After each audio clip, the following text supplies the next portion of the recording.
Vamos ao primeiro tema. Lula comparou Jair Bolsonaro a Hitler e Mussolini. O presidente afirmou que a negação da política nos últimos anos permitiu a eleição de Bolsonaro. Lula ainda comentou a foto entre o deputado federal do PT pelo Rio de Janeiro, Washington Quaquá, e o ex-ministro da Saúde, Eduardo Pazuello. Vamos assistir a esse trecho e comentar em seguida. Cada um carrega a fotografia que quiser.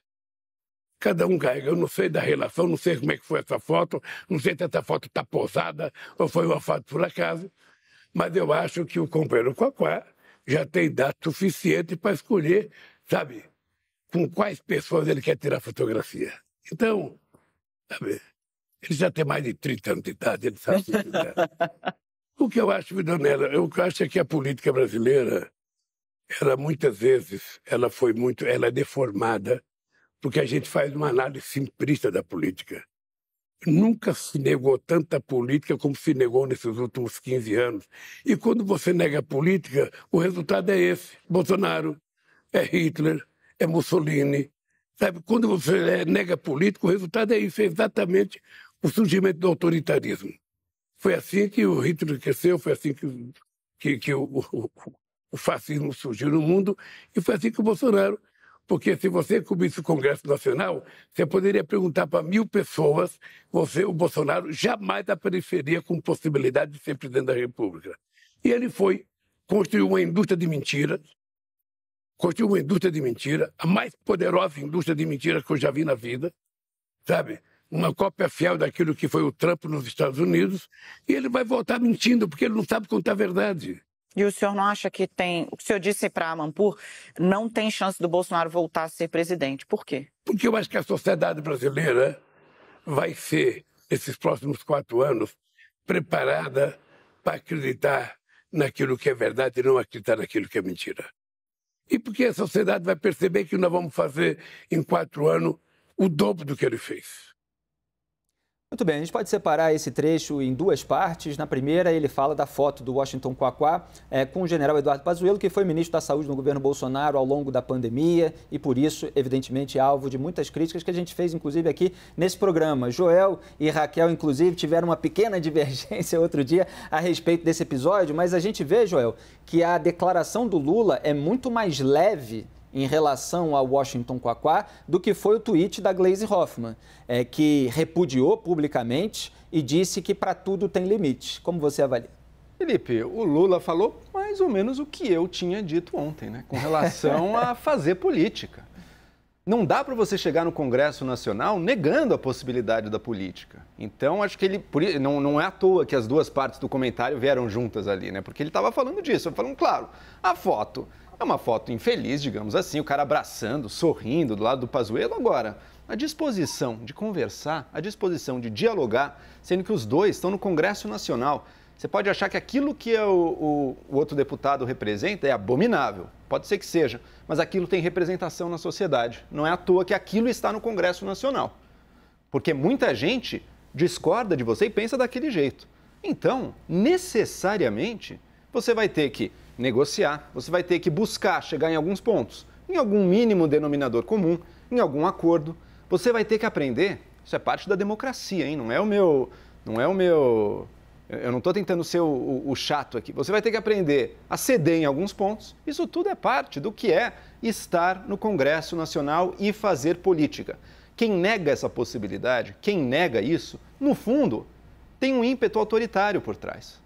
E não reconhece que essa divergência da sociedade não é que o seu lado é o lado do bem e o outro lado são as forças das trevas e do mal e que a gente vai ter que erradicar esse lado de algum jeito. Na democracia isso nunca vai acontecer. Na democracia você vai aprender a conviver com aquilo e espero eu, inclusive, aprender com os pontos positivos e certos que possam talvez existir do outro lado. Por isso eu vejo o Lula amarrando a frase desse jeito, amarrando a resposta desse jeito. Acho que a gente vai poder discutir mais ainda essa coisa do Hitler, enfim, com relação ao Bolsonaro, sim, mas dizendo só em uma linha que eu penso da mesma maneira. O Bolsonaro, óbvio que não tem nada a ver com o Hitler, óbvio que ele não é igual a Hitler, mas a eleição dele se deu porque uma grande parte da população brasileira ficou profundamente revoltada com a política brasileira e tinha razão nisso. O erro foi achar que existe uma solução autoritária, violenta, fora da política. Isso não existe. Raquel, o Lula falou ali sobre essa negação da política, que não pode acontecer, etc. Ele próprio já foi fotografado muitas vezes cumprimentando adversários históricos do PT. A gente pode citar Fernando Collor de Mello e vários outros. Como é que você avalia essa declaração num tom diferente da Gleisi Hoffmann? E talvez até, se a gente olhar a conjuntura, um jogo de deixa o partido atacar enquanto ele faz uma declaração mais leve, mais suave? É que eu acho que o Lula, Felipe, ele aproveitou esse caso do Quaquá para tratar de uma questão de fundo, vamos colocar assim, que ele sempre trata, que é essa questão da criminalização da política. O caso do Quaquá a gente tratou bastante aqui, né? Mantenho minha opinião, acho que ele estava fazendo marketing pessoal, ele representa um partido, acho que a Gleisi tem total razão de recriminá-lo. Mas a discussão de fundo que o Lula está fazendo e que ele sempre coloca nos últimos anos as investigações de corrupção fizeram um processo de criminalização da política e isso levou ao surgimento do Jair Bolsonaro. É mais complicado do que isso que ele diz, porque essa discussão tem matizes. Se, por um lado, você pode ter tido exageros, por exemplo, quando você proibiu o financiamento privado de campanha, a gente também discutiu isso aqui ontem, né? Sou contrária ao financiamento público, acho que teve um exagero nesse caso, ou você dizer que tudo quanto é emenda é negativa, tudo isso é crime, a gente pode ter exagerado em um certo ponto, você também defender essa posição ao extremo, você está legitimando qualquer corrupção que vier da política. Você está, de uma certa forma, passando pano para tudo aquilo que foi descoberto, tudo aquilo que veio à tona, como se aquilo não tivesse acontecido. Então, quer dizer, apontar os elementos negativos não é a mesma coisa que negar a política. Quer dizer, negar que a política é fundamental como meio de solução de problemas, embora muitas vezes esses problemas sejam permanentes no Brasil. Então, a discussão não é simples, porque quando você diz que houve uma criminalização da política e ela trouxe a Jair Bolsonaro, sim, é verdade. Só que não é verdade que não havia corrupção no Brasil e que ela não precisava ser punida. Isso não legitima o que foi feito naquele período. Nem que não houve crise econômica, principalmente ali a partir de 2014 no governo Dilma Rousseff. Gabriela, bem-vinda mais uma vez aqui no Arena. Quero saber o que você destaca dessa declaração. Fique à vontade também se já quiser comentar a segunda parte. Eu penso que essa questão da criminalização da política, na verdade, seria mais uma aversão à política. Eu entendo que a gente sempre volta nesse tema da corrupção, mas o problema de fundo no Brasil é que o povo, ele se sente muito distante do parlamento, né? Então, a gente tem essa questão de as pessoas não entendem muito bem para que funciona. Várias vezes eu pergunto, né, na rua, conheço uma pessoa nova, falo, em quem você votou na última eleição? Faz 2 anos que foi a eleição, as pessoas não se lembram. Então, a gente precisa cuidar, e eu espero que esse próximo governo faça isso, de uma democracia participativa, de participação popular, porque as pessoas não sabem por que os deputados estão lá. Então, a dificuldade que a gente vê no diálogo, no consenso, o Bolsonaro, por exemplo, gente, fala, a criminalização da política, a versão da política elegeu o Bolsonaro. Ele está na política há mais de 20 anos. Né? Ele foi o deputado... Mais de 30 anos. Mais de 30, então. Há quanto tempo? Eram 28, né? Acho que em 2018, quando ele foi candidato à presidência da República. Aliás, você falou da distância, e tem a distância geográfica também. Brasília está ali, mais ou menos no centro desse país de território continental. Muita gente aponta a distância geográfica também como um fator que acaba afastando as pessoas da política federal. E tem senador que mora num estado e eleito por outro, né? Também. Não vamos falar em nomes, mas todo mundo acha que são sabe. Muitos elementos. Então, então, o deputado, o parlamentar, enfim, eu acho que isso acontece mais no legislativo. Ele é eleito com um projeto e assim que ele entra, ele esquece, né, de quem votou nele, ele esquece para quem que ele está prestando contas e começa ali, entra numa lógica adversarial de, olha, eu preciso me reeleger. E é isso que a gente precisa repensar, como trazer mais controle social, como trazer mais participação popular e sair um pouco dessa pauta de corrupção. O povo precisa entender por que ele está elegendo político, porque as pessoas não gostam de político e falam, esse político, esse cara que está aí, mas ele nem sabe por que serve o político está lá para votar legislações que são importantíssimas, para aprovar orçamento, para mandar mais dinheiro para a maternidade da sua cidade. É para isso que o político está lá. Acho que a gente foge, às vezes, muito do debate numa coisa que o povo não entende. Eu acho que esse é o problema e talvez seja um pouco disso que o Lula tenha falado. Obrigado, Gabriela. Cacai, deixa eu perguntar para você, qual é o limite desse diálogo político? A foto, para muita gente, principalmente do lado do PT, pegou mal. Do Washington Quaquá, um petista, junto com Eduardo Pazuello, tão criticado pelos petistas pela condução da pandemia. Quer dizer, uma vez que há parlamentares eleitos, todo mundo precisa ter algum tipo de negociação. Agora, posar para foto sorrindo, será que é um exagero? Perde um pouco a coerência do discurso do partido? Como você avalia? Primeiro, obrigado pelo convite. Quero cumprimentar minha querida Gabriela, que é uma artista, uma craque no direito. Olha, eu acho que o mais importante, muito mais do que a foto, é exatamente o que o Lula falou. Na verdade, nós enfrentamos, quando da eleição do Bolsonaro, uma política de aversão à política. Isso foi no mundo inteiro. Só ler aquele livro O Engenheiro do Caos que nós vamos entender.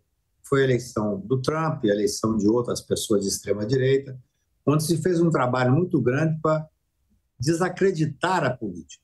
Na verdade, um jogo político para dizer que a política não tinha importância.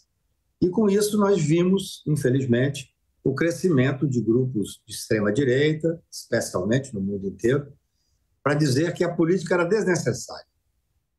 Depois de tudo que passou o Brasil, com 4 anos de fascismo, com a desestruturação completa de todos os ganhos humanistas, o que, no meu ponto de vista, o povo brasileiro voltou a acreditar? Na política. Elegeu o velho Lula, um homem que representa a política no que existe de melhor, na essência do que existe de melhor. Essa foto, ela é desagradável, mas ela não tem, no meu ponto de vista, nenhuma importância. Eu penso que o que nós temos que fazer agora é discutir esse momento do Brasil. O Lula resgatou, de certa forma, até de 2 formas muito simbólicas. Na posse, quando ele subiu a rampa junto de invisíveis da sociedade, pessoas que jamais subiriam a rampa, e ele teve a grandeza como estadista de subir. E depois do golpe, do dia da infâmia de 8 de janeiro, quando ele desceu a rampa com todos os representantes da sociedade brasileira que estão empossados, presidente da Câmara, presidente do Senado e também o presidente do Supremo Tribunal e tal. Ou seja, é a política em andamento. Nós não temos outra saída, nós temos que fazer política. A política, evidentemente, é boa política. A política onde você leva o povo para o centro das discussões. O que foi feito, do meu ponto de vista, e acho que o Lula falou sobre isso, quando da eleição do Bolsonaro, foi fazer a não política. Ou seja, fazer política dizendo que não era política, fake news. Quando o Fernando Haddad disputou o segundo turno das eleições, 87% das pessoas acreditavam que a tal mamadeira de piroca era verdadeira. É algo inacreditável, que o kit gay era verdadeiro. Isso significa o fim da política, o fim da democracia. É o trabalho da fake news que o Bolsonaro se inspirou nele exatamente para se eleger e para governar. Não foi só para se eleger, não. Então, eu quero saudar aqui a hipótese do Brasil voltar a estar participando, é só ver o que está acontecendo no mundo inteiro. O Lula, quando se elegeu e tomou posse, o mundo inteiro recebeu de uma forma diferente. O Brasil deixou de ser pária e passou a ser recebido em todos os poderes, em todos os países, em todos os governos do mundo. Isso chama-se política, fazer política. Nós temos que ter orgulho da política. O Churchill dizia que a democracia é o pior sistema que existe, mas não existe outro melhor. É isso que acontece. Nós temos que ter orgulho daquilo que nós estamos fazendo agora, que é resgatar a história, que é fazer política, pegar uma pessoa como o Lula, com toda a experiência que tem. O Lula disse, inclusive no dia da diplomação, fiquei muito emocionado quando ele estava na minha casa, ele fez um discurso dizendo: eu não queria ser candidato. Eu só fui candidato porque eu era o único possível de enfrentar o fascismo. É isso. Estávamos no governo fascista, que tinha cooptado o poder legislativo. Olha como é grave. Isso fez parte da eleição, da entrevista da grande Daniela, eu quero cumprimentá-la, uma belíssima entrevista. Quer dizer, parte do poder legislativo estava cooptado. Incrível, nós tivemos que ser salvos, entre aspas, pelo poder judiciário que manteve a institucionalidade. Agora o que nós precisamos é que o judiciário volte exatamente a fazer o seu papel constitucional. Claro que ele não exorbitou, mas ele fez o enfrentamento necessário. E nós temos que voltar a respeitar, a fazer política. É assim que se faz. Essa foto, para mim, é desimportante, é triste. É triste. Qualquer pessoa que se aproxima do Pazuello, tendo o Pazuello a história que teve num momento muito recente e vai pagar por isso, é extremamente triste. Mas muito mais importante é vocês terem feito esse golaço agora de trazer o presidente da República com essa desenvoltura para falar. Daniela está de parabéns, vocês todos estão de parabéns, para falar sobre o quê? Sobre política, sobre o Brasil. Isso é que interessa. Eu acho que esse é o momento novo que nós estamos... Gente, tem 40 dias de governo. Parece que tem 40 anos. Em 8 dias nós tivemos tentativa de golpe. Ok, Cacai. Vamos ouvir o Hélio, que ainda não falou. A gente vai mostrar alguns trechos. Hoje o programa é reduzido justamente por causa da exibição do Lula. Temos 5 pessoas aqui, além de mim, na bancada, e vamos rodando. Hélio, a gente está falando aqui, voltou um pouco a 2018, a partir dessas declarações do Lula. Mas eu queria que você abordasse, naquilo que você quiser destacar desses trechos, a questão das demandas que não eram atendidas pelo PT em 2018 e que, em boa parte, continuam não sendo atendidas, pelo menos a partir da visão de boa parte da sociedade brasileira, já que a disputa eleitoral foi acirrada e muita gente votou em Jair Bolsonaro, até pelo antipetismo, nem todos são bolsonaristas. Então, existem demandas que existem e são demandas legítimas. Obviamente, também existem grupos que defendem pautas que a gente viu que são reacionárias, que são ilegítimas, que podem render responsabilização e punição. Diga lá. É isso. Boa noite a todos. Felipe, o Lula falou que houve uma negação da política nos últimos 15 anos que gerou o Bolsonaro, gerou na história Hitler, Mussolini.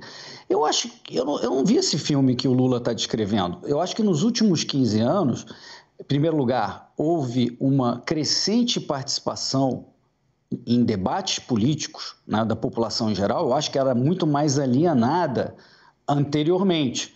A população, as elites, diversas elites, empresariado, elites religiosas ou todas as outras eram mais distantes do debate político, né? E eu acho que nos últimos 15 anos houve muito mais participação da população nisso. E eu acho que isso, em grande medida, se deveu às políticas desastrosas do PT e da esquerda. O que o Lula está chamando de negação da política, me parece que o que ele não gosta é negar a esquerda, né? Você mencionou as críticas, os escândalos de corrupção que existiram, as coisas erradas que tinham que ser criticadas mesmo, né? Isso tudo está correto na nossa visão aqui, né, Felipe? Mas para o Lula, ele acha que isso é a negação da política, ele não gosta que haja isso.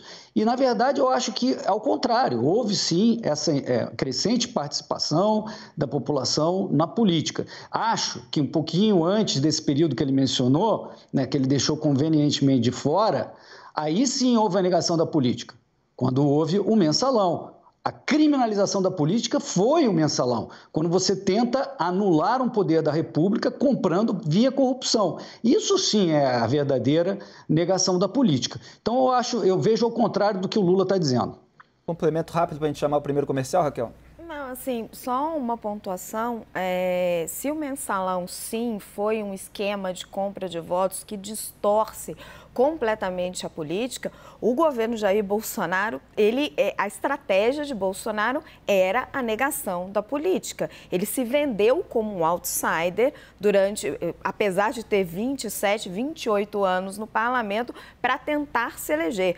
São 2 esquemas de distorção, de negação, de criminalização da política, né? Nós estamos falando de uma distorção da política que quase nos leva a um golpe de Estado e o outro do mensalão e do petrolão, de processos de corrupção que também acabam com todo o processo político e com a legitimidade da democracia.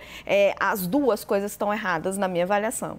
Uma fraude à democracia é o suborno de parlamentares, não resta a menor dúvida. Pode não ser um ataque vindo de fora, com um golpe militar, com pessoas querendo tomar os prédios dos 3 poderes. Agora, aquilo frauda o processo institucional. Diga. Foi, Felipe, o Lula, no caso do mensalão, cooptou, ou tentou cooptar a democracia brasileira. O Bolsonaro consistiu num ataque direto a ela. Ele se elegeu falando contra. Lembra que no início do governo Bolsonaro, a própria ideia de sentar para discutir com deputados era visto como algo imoral, né? O Bolsonaro queria o povo na rua, coagindo o Congresso a agir. Não deu certo. O Bolsonaro logo abandonou aquilo. Em 2020, se vendeu completamente para o que há de mais sujo e fisiológico na política brasileira. Mas foi eleito com aquele espírito, e aquele espírito de negação da política não foi embora. Ele continuou fortalecido pelas fake news, ele continuou fortalecido pela fanatização e desagou na tentativa de golpe de Estado. Tem negação maior de política do que você tentar dar um golpe chamando as Forças Armadas para tirar o presidente? Perfeito,